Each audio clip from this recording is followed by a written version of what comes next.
Hi అండి. చింతకాయ పచ్చడి ఇది ఎట్లా చేద్దామో చూద్దాము. ఫస్ట్ ఎండుమిరపకాయలు తుడుచుకోవాలి. కొద్దిగా డస్ట్ ఉంటుంది దాని మీద, అందరు అట్లనే యూజ్ చేస్తారు.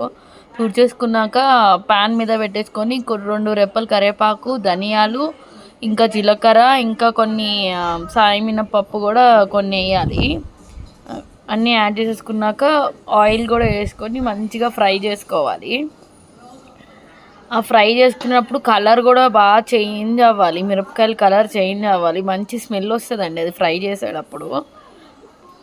కలర్ చేంజ్ అయితేనే లోపల ఉన్న సీడ్స్ కూడా మనకి ఏగుతాయి. ఇదే అండి చింతకాయ తొక్కు. నెల్లూరు ప్రకాశం డిస్టిక్ వాళ్ళకైతే తెలుస్తుంది. మాది కూడా అటే.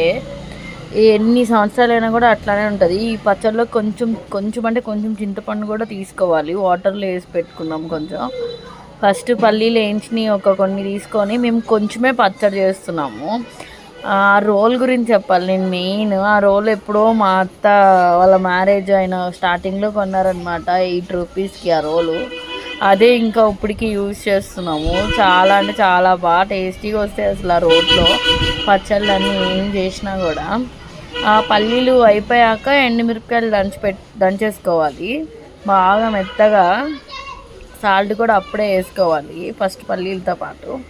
నెక్స్ట్ ఎండుమిరపకాయలు మెత్తగా అయిపోయినాక ఇంకా మన చింతకాయ తొక్కు అండ్ చింతపండు కూడా వేసుకొని కలుపుకుంటూ దంచేసుకోవాలి రోట్లో. ఒకవేళ రోలు అట్లా లేకపోతే సేమ్ ఇట్లానే ఇదే ఆర్డర్లో మీరు మిక్సీ కూడా కొట్టేసుకున్నా కూడా సరిపోతుంది. కొంచెం వాటర్ కూడా యాడ్ చేసుకోవాలి. చింతపండు ఒక 10 మినిట్స్ నానబెట్టిన వాటర్ కూడా యాడ్ చేసేసుకోవాలి. స్టార్టింగ్లో ఒక డబ్బాలో చింతకాయ తొక్కు చూపించా కదండి, అవి చింతకాయలని ఆరబెట్టేసి ఉప్పు అండ్ పసుపు వేసి నిల్వ ఉంచుకుంటారు. 2-3 ఇయర్స్ అయినా కూడా అవి అట్లానే ఉంటాయి. చిన్నపిల్లలకి ఒక రౌండ్ నోరు బాగాలేకపోయినా కొంచెం నెయ్యి వేసి తొక్కేసి కూడా పెడతాం మేము ఇక్కడ. తర్వాత మన రుబ్బుకున్న పచ్చడిని మొత్తం తాలింపు వేసేసుకోవడమే. నోరు ఎప్పుడైనా బాగాలేకపోయినా కూడా ఇట్లా పచ్చడి మనం చేసుకొని తింటే నోరు కూడా చాలా బాగుంటుంది. ఈ పచ్చడి ఒక 1 వీక్ 10 డేస్ అట్లా నిల్వ ఉంటుంది. అట్లానే ఫ్రిడ్జ్లో కూడా ఏం పెట్టవసరం లేదు, బయట అయినా కూడా అట్లానే నిల్వ ఉంటుంది. ఎల్లుల్లిపాయలు వేసుకుంటే ఇంకా టేస్ట్ ఇంకా చాలా బాగా ఎన్హాన్స్ అయింది. నెక్స్ట్ మనం పొయ్యి మీద ఉన్నప్పుడే మనం రుబ్బి పెట్టుకున్న పచ్చడిని డైరెక్ట్ వేస్తాము. అట్లా పొయ్యి మీదనే అది అంత హీట్లో వేయడం వల్లనే అది ఎక్కువ నిల్వ ఉంటుందంట మా అత్త చెప్పారు.